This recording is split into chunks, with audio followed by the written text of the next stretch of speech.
Oi, pessoal, tudo bem? Thiago da Capitalismo falando. Hoje estou aqui com vocês para falar sobre dividendos. Nós pegamos 4 ações ou 4 empresas que têm um histórico bom aí de pagamento de dividendos. Vamos falar um pouquinho sobre elas, mas a principal característica é que as ações dessas empresas aqui, elas caíram em 2023, tá? Eu estou gravando o vídeo aqui enquanto o mercado ainda não fechou, mas possivelmente elas fecharam o ano aí no negativo, uma bastante no negativo e as outras 3 aqui com uma queda menor, mas ainda assim, né, com o mercado em alta, elas foram na contramão do mercado. Deixo claro aí o convite para quem não é inscrito se inscrever no canal, para quem gostar do vídeo, dar um like e compartilhar, tá? Vamos comentar um pouquinho sobre elas, né, e trazer também perspectivas aí para os próximos trimestres, para os próximos anos. Temos aqui a CBA, né, que está com uma baixa aí do ano de mais de 50%, 51%, a Ferbasa 11% de queda, a Unipar 9% e aqui a Vale 6% de queda, né? Até é interessante que são 4 empresas aí que são basicamente trabalham com commodities, tá? E commodities também pode pagar bons dividendos. Obviamente, a gente tem que lembrar que existe ciclicidade, né? Então, a volatilidade de resultados vai ser muito maior que se a gente pegar uma empresa de saneamento ou uma empresa de energia, mas é possível sim, a gente tem recomendações de empresas de commodity, inclusive na nossa carteira de dividendos, não tem problema nenhum nisso, tá? Vamos começar aqui com a CBA, né, pessoal? Até a CBA foi bastante falada pela gente aí nos últimos vídeos, né? Eu até pedi para o pessoal falar novamente aqui sobre CBA, porque nós tivemos algumas dúvidas que eu quero comentar a respeito delas agora, tá?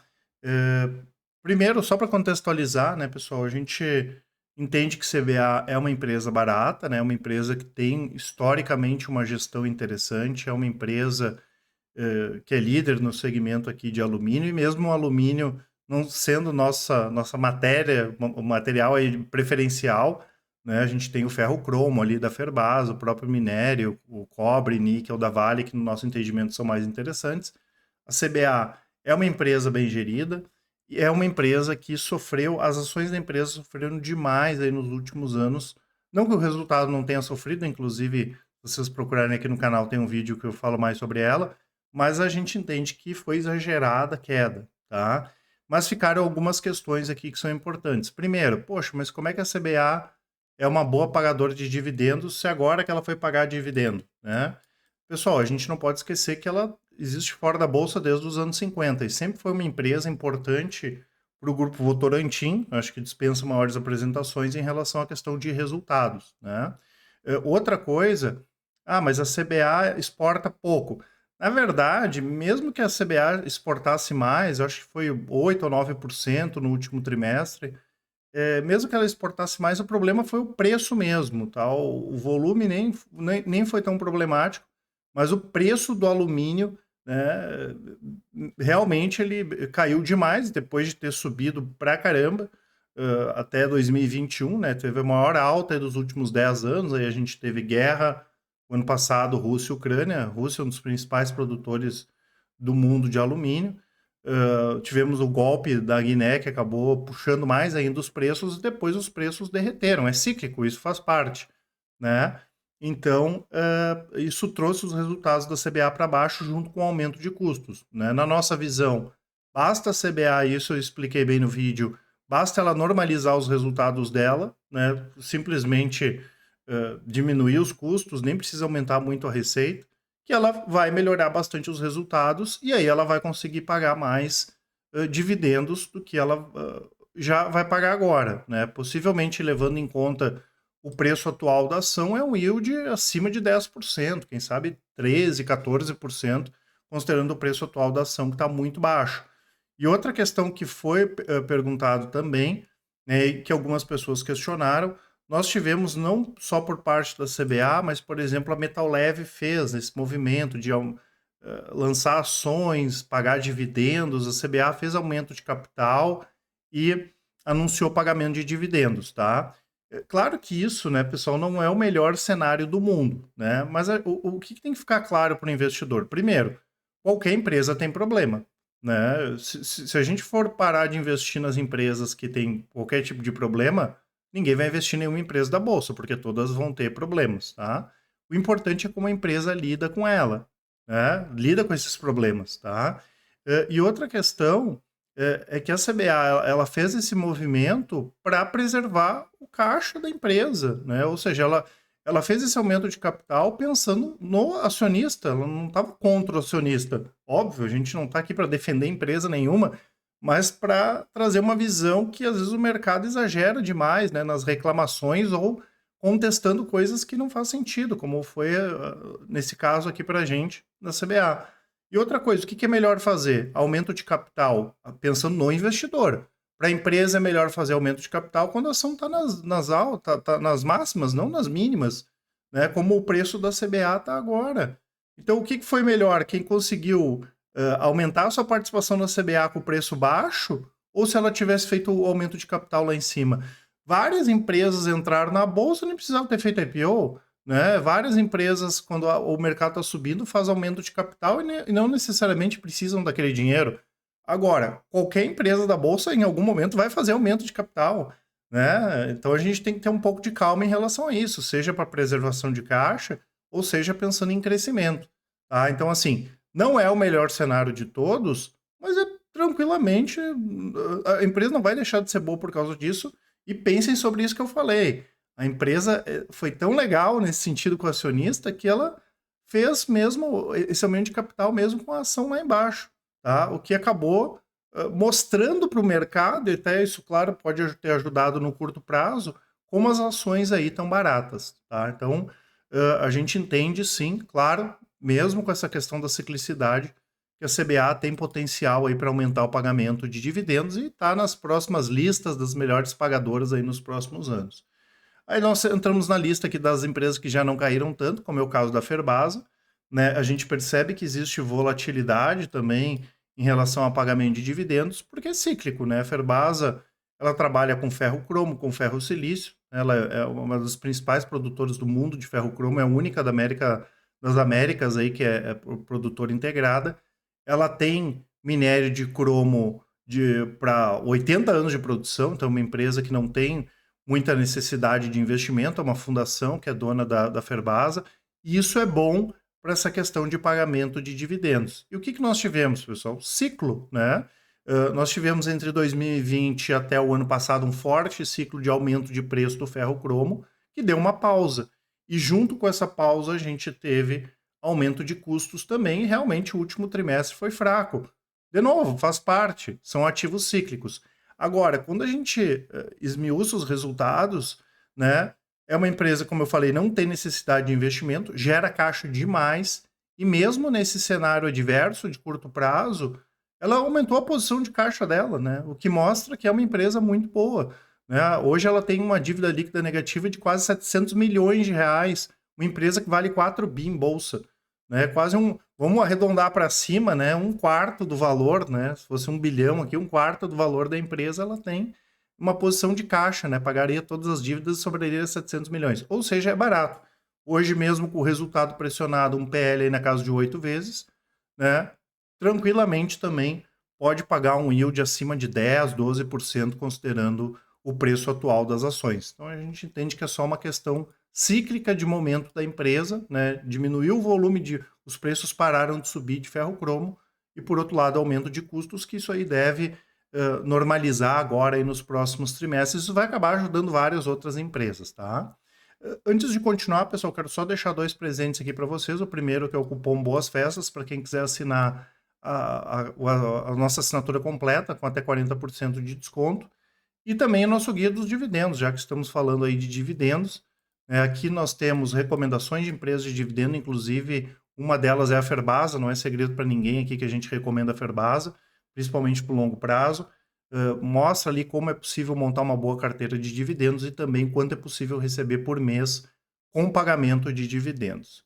Temos aqui a Unipar, né, pessoal, também que é outra empresa fantástica, né? É a maior produtora de cloro-soda da América do Sul e a segunda maior na produção de PVC. Claro que nós tivemos também, depois de um 2021 para 2022 que foi mais forte, queda nos volumes, né? Construção civil veio para baixo, o preço do PVC caiu, os preços de uma forma geral da empresa no mercado, não só brasileiro, no global, eles caíram também, tá? E o que que acontece? Aqui a gente percebe também a volatilidade, né, do pagamento de dividendos aí da Unipar. Ela tem um histórico na média ali na casa de 8%, também considerando o preço atual e normalizando os resultados, né, melhorando os resultados, ela pode pagar de 10 a 12% tranquilamente, sendo bem conservador considerando o preço atual da ação aí nos próximos trimestres. E a Unipar, né, pessoal, não é, ela tem necessidade de investimento, né? Tanto que ela fez uma oferta aí pela Braskem, ou seja, ela quer crescer também de forma não orgânica, né? Através de aquisições. Ela acabou não levando esses ativos da Braskem e são os maiores ativos, né? Em termos de preço, quando a gente olha na América do Sul, né? A Unipar também atua fora do Brasil, não teria nada maior aí do que os ativos da Braskem, tá? Que tá nesse rolo todo aí que a gente está acompanhando. Então, assim, ela já anunciou alguns investimentos para crescer de forma orgânica, tá? E caso ela não faça alguma compra, né, que até parece um pouco improvável agora, né? Principalmente com a nossa avaliação aí em relação ao que teria para comprar olhando o mercado, ela também tem uma posição super tranquila de caixa hoje, tem, mesmo com o resultado pressionado, entrega um ROI aí de quase 30%, é uma ação barata, e também está com a dívida líquida negativa aí de 260 milhões. E dependendo do tipo de aquisição que a Unipar fizer, como ela tem uma posição boa de caixa, ela daqui a um pouco nem o pagamento de dividendo afeta. Agora, se ela não fizer nenhuma aquisição grande, a gente pode ver sim, até considerando o preço atual, lembrando, o yield dela chegar, quem sabe, aí na casa de 13, 14, até 15%, né, se ela fizer uma distribuição já pensando em não em manter uma posição de caixa, mas em não fazer grandes investimentos com aquisições, tá? Então, uma ótima empresa, né, toda essa questão de saneamento, isso aí, tudo a Unipar participa disso, retomada de construção também. A gente espera aí que a pior parte do ciclo aqui já tenha ficado para trás na Unipar, tá? E temos a Vale, né, pessoal? Também, na nossa avaliação, é uma empresa hoje muito barata. Poderia aparecer, muita gente nos perguntou, novos processos ligados à questão aí de Brumadinho, né, aumento de royalty, mas na nossa avaliação não justificaria, né? A gente viu a CSN Mineração disparar, mas se tivesse royalty para Vale, também teria para a CSN Mineração. Então, na nossa avaliação, né, aqueles movimentos de mercado que a gente não consegue entender. Os pares globais também subiram mais no mercado internacional. Parece que só quando o minério cai, existe essa correlação de curto prazo, a Vale cai, e quando o minério recupera, as ações da Vale não recuperam, tanto que estão com uma baixa aí de 6%.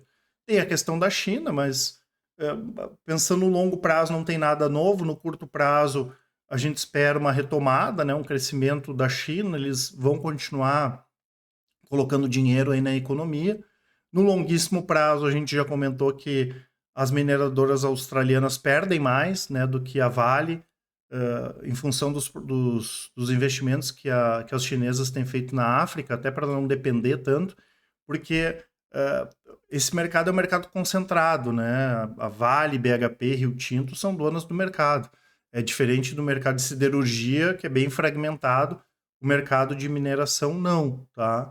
Então, no longo prazo, a gente não enxerga problemas aí para a Vale. O minério da Vale tem uma qualidade muito grande, né? Isso aí é indiscutível, a empresa é reconhecida por isso.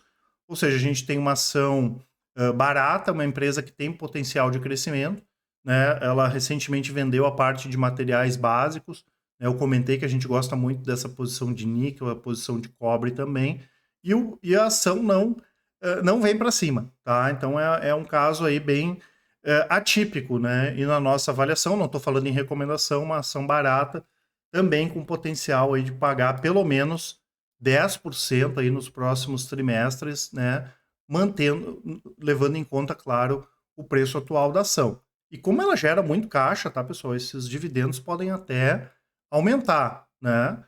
Se o minério continua um movimento de retomada, por exemplo, isso acaba ajudando diretamente nos próximos trimestres, mesmo com o preço da ação não subindo, né? Porque o preço da ação aí tá parado, isso, claro, vai aumentando daí o potencial de yield considerando o preço atual da Vale, tá, pessoal? Então, 4 empresas, 4 boas empresas, ótimas empresas, quando a gente olha em termos de histórico, né? Todas têm essa questão de ciclicidade, mas são boas pagadoras de dividendo, vale a pena ficar de olho para o ano que vem. Lembrando, né, pessoal, que nós temos as nossas assinaturas aqui no site, vocês vão poder encontrar as informações na descrição.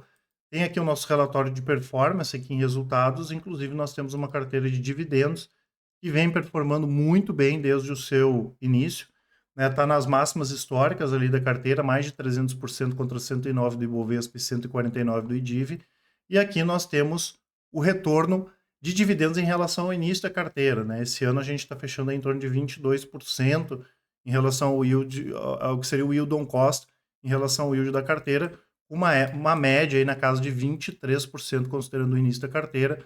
Hoje, a forma que a carteira está montada, ela paga dividendos aí todos os meses. Caso vocês tenham dúvidas, né, como eu gosto de comentar sempre, né, vocês podem mandar o e-mail e quem preferir, nos chamem no WhatsApp, né, mandar um áudio, uma mensagem, que com certeza o pessoal do atendimento vai auxiliar todos. Lembrando que aqui na Capitalis tudo é feito de maneira transparente, independente e focada no resultado de vocês.